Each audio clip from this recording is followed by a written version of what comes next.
I mean, here's the thing is, if we're going in September for the surgery, I don't think I'm going to be going. I'm not going to I'm not going to go there. Welcome back to Glow Gossips USA, the home of truth, heartbreak, and the real stories behind sister wives. Tonight's story isn't just another family argument or a casual disagreement caught on camera.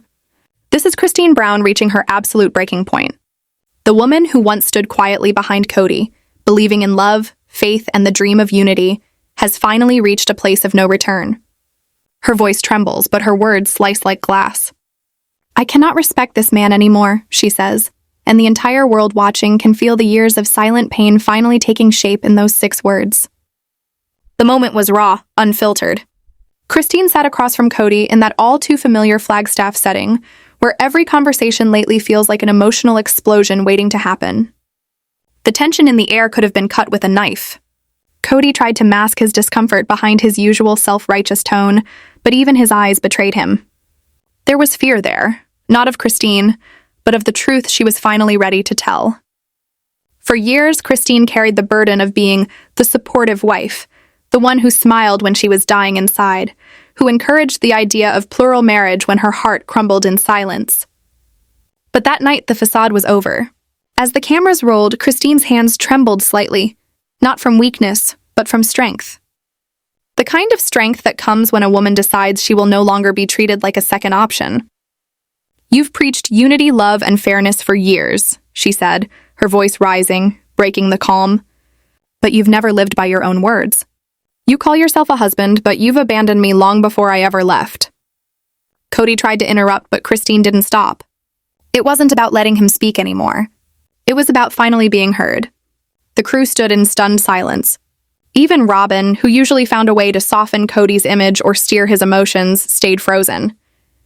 Her face twisted, somewhere between shock and guilt, because deep down, even she knew Christine's words carried the truth everyone had been afraid to say. Janelle sat quietly in the corner, nodding slightly, a mix of sadness and relief washing over her. Mary, expressionless but heavy-hearted, avoided eye contact entirely. For the first time in years, Christine was in full control of her story. The air turned heavy as Kody leaned back in his chair, his voice low but defensive. "Christine, I gave you everything I could. I've done my best as a husband." He paused, searching for validation in the faces around him.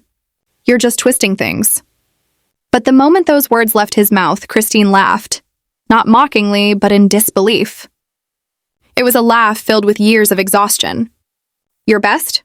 she repeated softly. "Your best was spending every holiday with Robyn. Your best was ignoring your children when they asked why Dad wasn't coming home. Your best was gaslighting me into thinking I was the problem."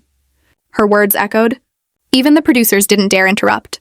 This wasn't just a fight between exes. This was a woman reclaiming her dignity. Christine looked at Kody, not with anger, but with pity. "You want respect? Respect comes from honesty, Kody. It comes from showing up, not when cameras are rolling, but when your family needs you most." In the background, the quiet hum of the room was replaced by the faint sound of sniffles. Janelle's eyes glistened. She knew Christine was saying everything they all had felt for years but never said out loud. Robyn turned away, pretending to look for a tissue, but her silence was loud. She knew that Christine's courage was a mirror, and what she saw in that reflection wasn't flattering. Kody tried again, his voice cracking now, the confidence fading. "You don't understand what I've been dealing with. You've made this impossible." But Christine's face hardened. "No, Kody, you made it impossible the moment you decided one woman's comfort mattered more than everyone else's pain." The clip would go viral within hours. Fans flooded social media with comments calling Christine a hero. Words like "finally" and "truth" filled the internet.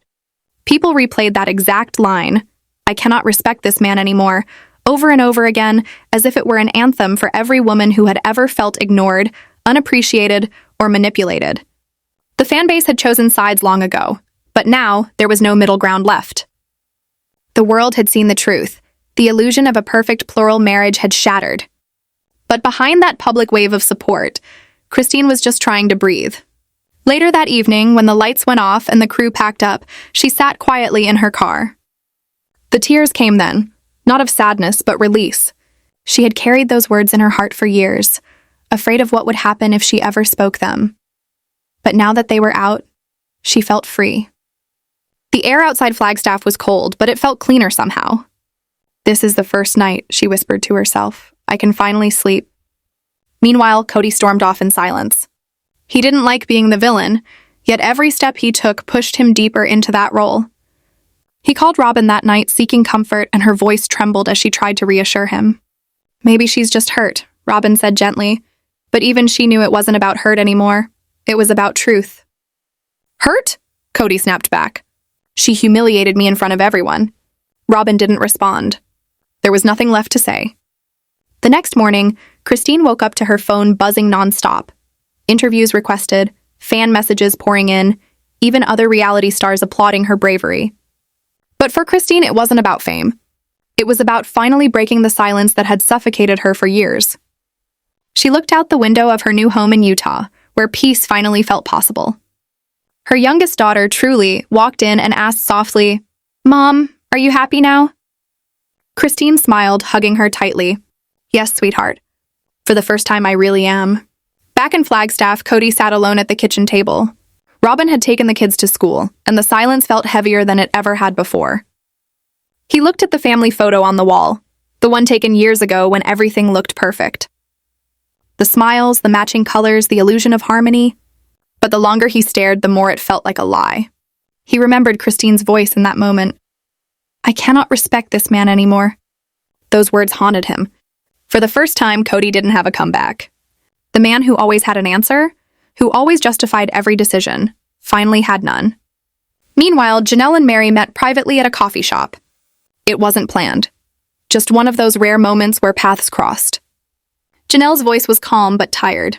"She did what we all should have done," she said. Mary nodded slowly. "Yeah," she whispered. She just said it out loud first. For both women, Christine's courage had stirred something deep. It wasn't about taking sides anymore. It was about survival. Emotional, spiritual, personal survival. The truth Christine had spoken out loud had forced them all to face what they'd been avoiding. Kody's hypocrisy had broken every single one of them in different ways. That night, as the sunset painted Flagstaff in gold and red, Robyn returned home to find Kody pacing. His voice was low but agitated. "They're all against me now," he said, running a hand through his hair. Christine turned them all. Robyn placed a hand on his arm. "Kody, maybe this isn't about sides anymore. Maybe it's just the truth catching up." He looked at her sharply, eyes flashing. "You're taking her side now?" Robyn hesitated, and that hesitation said more than words ever could. For the first time, even Robyn didn't sound convinced that Kody was the victim.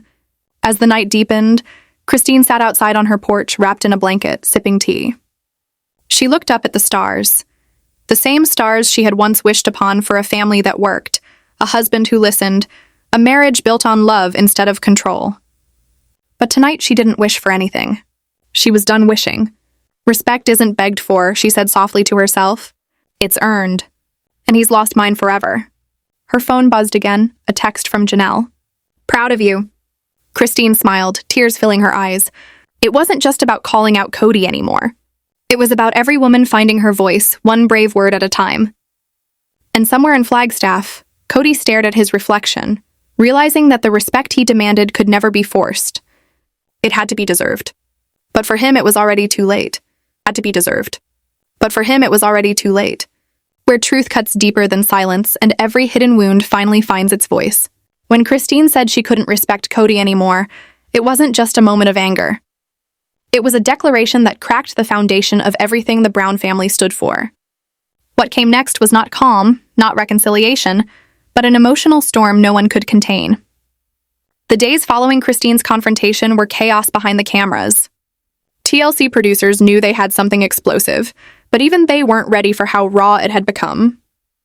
Kody had vanished from public view for nearly a week, refusing to film, ignoring messages, even cutting off contact with some of his older kids. For a man who always thrived on control, that silence spoke louder than words. Meanwhile, Christine's life seemed to bloom. She appeared on social media with a lightness fans hadn't seen in years, cooking with Truly, laughing with her fiancé David, and radiating peace that made viewers realize just how much she'd been suffocating before. Comments flooded in, "She's glowing." You can see the freedom in her eyes. The woman who once lived in the shadow of Kody's authority had become the symbol of strength and self-respect for millions of women watching. But back in Flagstaff, Kody was unraveling. He met Robyn in their kitchen one afternoon, pacing like a man whose world was shrinking. "They're making me look like a monster," he said, slamming his phone on the table. "Everywhere I look, online, on the news, it's all Christine, Christine, Christine." Robyn tried to stay calm, but her voice trembled. "You can't control what people think anymore, Kody. Maybe this is what happens when the truth comes out." That word, truth, hit him like a slap. He glared at her, his jaw tightening.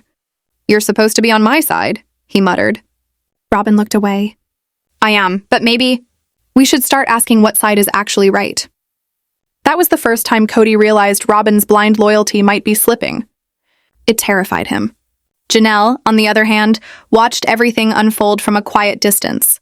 She had always been the calm in the storm, practical, grounded, logical. But even she couldn't pretend anymore. Christine's confrontation had cracked something open in her, too. One evening, sitting with her sons, she said softly, "Your dad isn't the man I thought he'd become."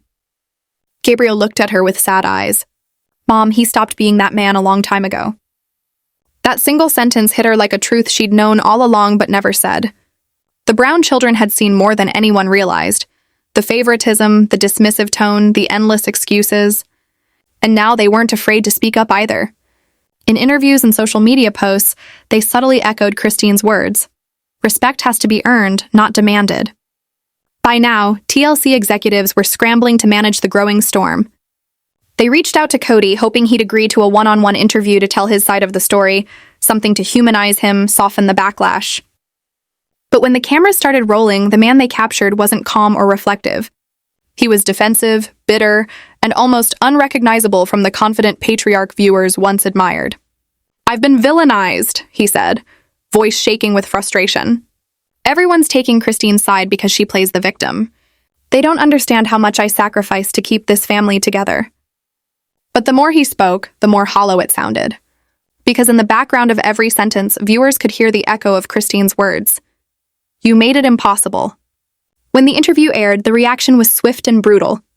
Fans accused Kody of lacking accountability, of twisting reality, of trying to paint himself as the martyr. One viral comment read, "If you have to keep telling people you're the victim, maybe you're not." Another said, "Christine didn't ruin the family and she just stopped pretending it wasn't already broken." Meanwhile, Christine's quiet strength was reshaping the public narrative. She never lashed out or insulted Kody in interviews. She didn't need to. Her piece spoke louder than any argument. In one touching segment filmed for her social media series, she said, "Sometimes you don't need closure from someone who broke you. You just need peace with yourself." Those words spread like wildfire. Screenshotted, shared, quoted by fans, and even reposted by women's empowerment pages across platforms.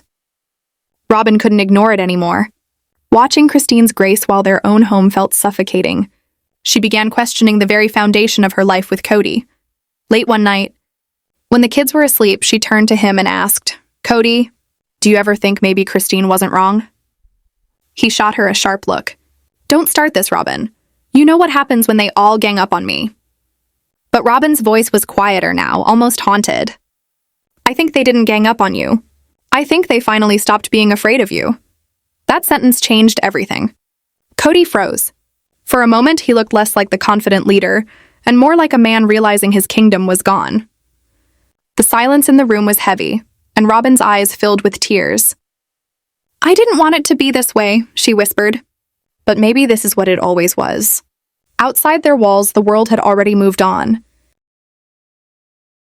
Christine's life was thriving. She had moved on emotionally, spiritually, and publicly. TLC producers followed her new chapter with enthusiasm. She and David filmed a sweet cooking segment together, laughing, sharing family stories, and fans couldn't stop commenting on how genuine their love looked. "She's finally being treated right," one viewer wrote. "This is what happiness looks like." But not everyone was celebrating. Kody's sons, particularly Gabe and Garrison, were growing distant. In private family chats, Kody kept pushing his narrative. "You boys need to understand your mother's manipulative," he'd text. But the replies were cold. Gabe simply wrote, "Dad, stop blaming everyone else. We all saw it." Those 6 words broke whatever illusion Kody had left about control. Meanwhile, Janelle decided to step back from filming altogether for a while. In a quiet message to producers, she wrote, "I think it's time I focus on healing instead of arguing." That message alone made headlines, signaling to fans that the sister-wives dynamic was entering a new phase, one without pretense. Mary, ever the quiet observer, found herself in the strangest position of all. She'd once been the outcast, then the loyalist, and now she was just lost. Watching Christine's strength and Janelle's resolve stirred something inside her. She looked around her empty home and whispered, "Maybe I've been waiting for him to change when I should have changed my own story." By now, the sister wives' audience was split, not between who was right or wrong, but between who had healed and who hadn't. Christine represented freedom. Janelle represented resilience. Mary represented reflection. And Kody? He had become the cautionary tale, a man who demanded respect, but never realized respect can't survive where empathy dies. As weeks turned into months, rumors began swirling online. Insiders claimed Kody and Robyn were fighting more than ever. Sources whispered that the financial strain was growing, that Coyote Pass had become a ghost project, that Robyn was pleading with TLC to reframe the narrative. But the truth was simple. People weren't interested in defending Kody anymore. They were invested in Christine, in her journey from silence to strength. Then one day something unexpected happened. A small clip leaked from an unaired tell-all recording. A tense moment where Christine faced Kody one last time before leaving the set. Her voice was steady, her eyes fierce. "You wanted obedience," she said. "But I wanted partnership. You wanted followers, but I wanted a family. That's the difference between us." The audience gasped. Even Kody seemed stunned into silence. Robyn's eyes widened, tears brimming as if realizing, once again, that the woman in front of them had the courage she never could. And Christine, standing up, turned toward the cameras and said, "You can't demand respect from people you've betrayed. I've said my piece." She walked off set, leaving behind a stunned silence that no editing could soften. That moment would become legendary, replayed millions of times online, dissected by fans, quoted in articles. It wasn't just a scene. It was a statement. It was the end of the illusion. As for Kody, that night he sat outside, staring at the dim porch light flickering in the cold. His pride had kept him from apologizing, but for the first time, regret started to creep in. Quiet, heavy, unfamiliar. He whispered to himself, "Maybe I pushed too far." But there was no one left to hear it. No wife, no crew, no audience. Just the echo of Christine's words. "I cannot respect this man anymore." In Utah, Christine looked at the same night sky and smiled. Her peace wasn't revenge. It was release. She wasn't angry anymore. She had forgiven herself for staying too long, for believing too much, for waiting too often. The world might still be gossiping about Kody, but Christine was finally living. Where we dive deeper than headlines and uncover the emotions behind the chaos. Tonight, we reach the heart of this story. The moment when Kody Brown's empire finally collapses under the weight of his own hypocrisy. Christine's courage didn't just set her free. It changed everything. What began as one woman's emotional confession had become a turning point for an entire family. And for Kody, there was no escaping the fallout anymore. Weeks had passed since Christine's powerful confrontation went viral. Her words, "I cannot respect this man anymore," had echoed across every platform, quoted in headlines, stitched in fan edits, and repeated in living rooms worldwide. For Kody, those words had become a haunting soundtrack to his every waking moment. He couldn't walk into a store without someone whispering, couldn't scroll online without seeing Christine's smiling face next to his own regretful expression. The man who once believed himself to be the family's anchor now felt like its cautionary tale. At first, he tried to fight back. He filmed interviews, attempted to defend himself, even went live on social media to tell his side. But the more he spoke, the worse it got. Every sentence sounded defensive. Every explanation sounded like another excuse. "I tried to lead with love," he said once during a podcast. But fans quickly flooded the comments with disbelief. "Love isn't control. You didn't lead, Kody, but you commanded." The internet had made its verdict clear. Meanwhile, Christine's life had turned into the image of peace. She was radiant, truly radiant. She shared glimpses of her new marriage, her laughter echoing through her Utah home, the happiness that came from being with someone who treated her as an equal. Her glow wasn't revenge. It was recovery. And that, more than anything, made Kody realize what he'd lost. He had been so focused on control, he never noticed the moment love slipped away for good. Inside the Flagstaff home, Robyn noticed the shift. Kody had changed, not in humility, but in mood. He was restless, angry, unpredictable. Nights turned into long silences. "Why are you so quiet?" Robyn asked once, her voice cautious. Kody didn't look up. "Because every word I say turns into a headline," he muttered. "Every time I breathe, Christine gets another sympathy vote." Robyn sighed, rubbing her temples. "It's not a competition, Kody. Maybe it's time to just let go." But Kody wasn't ready to hear that. Letting go meant admitting he was wrong. And that, for a man like him, was harder than losing everything else. "I held this family together for decades," he snapped. "Without me, there wouldn't be a Sister Wives." Robyn looked at him, tears filling her eyes. "But there isn't a family anymore, Kody. There's just you. And the mess you won't clean up." Her words hit him harder than he'd admit. That night, after Robyn went to bed, Kody sat alone in the dark living room. The house felt emptier than ever. The laughter that once filled those walls was gone. The only sound was the clock ticking, loud, steady, unforgiving. He thought of the children who barely called anymore, the wives who had walked away, the respect he demanded but never earned. For the first time he felt it. Not anger, not pride, but loneliness. The next morning, cameras arrived again. TLC wanted to film a follow-up, a look into how everyone was moving on. Christine agreed easily, saying she had no hard feelings. Janelle participated too, calm and grounded as always. Even Mary agreed to share her reflections, though she made it clear this would be her last appearance. But when producers asked Kody, his answer came out through gritted teeth. "Fine, let's show them what's left." What was left, though, wasn't much. The man who once commanded a family of over 20 had become a shadow of his former self. During the interview, his words stumbled. "I did my best," he said softly. "I really thought I was doing God's work." But the camera caught something no one expected, the flicker of tears in his eyes. He blinked hard, looking away. Maybe I wasn't listening enough. The crew exchanged glances. This wasn't the same defiant Kody they'd filmed for years. This was a man realizing his own reflection had finally caught up to him. Christine, when she saw that clip later, didn't gloat. Instead, she sighed. "He's finally seeing it," she said quietly to Janelle. "I just wish it hadn't taken losing everything." Janelle nodded. Sometimes that's the only way people learn. The Sister Wives reunion that year felt different. The energy had shifted. Christine walked in with confidence, Robyn looked anxious, and Kody seemed smaller. The man who once dominated every conversation now avoided eye contact. Host Sukanya gently asked Christine how she felt seeing Kody again. Christine smiled faintly. "Peaceful," she said. "Because I don't need anything from him anymore. Not respect, not closure." I gave myself both. That line stunned everyone. Even Kody looked up, visibly shaken. "You're saying you don't forgive me?" he asked, his voice breaking slightly. Christine shook her head softly. "Forgiveness isn't for you, Kody. It's for me. I already forgave you a long time ago. That's why I'm free." The audience gasped. Robyn started crying quietly, unable to hold it together. "I never wanted this," she whispered. "I just wanted a family." Christine looked at her kindly. "You did have one, Robyn, but you helped protect a man who couldn't protect anyone else." The air turned heavy. Even the cameras seemed to hesitate before moving. After the reunion, Kody left early. He didn't say goodbye to anyone. He just walked out, shoulders slumped, and got into his car. When he reached home, Robyn was waiting, her eyes red. "I saw the clips," she said softly. "It's everywhere." Kody rubbed his face, exhausted. Let them talk. They always do.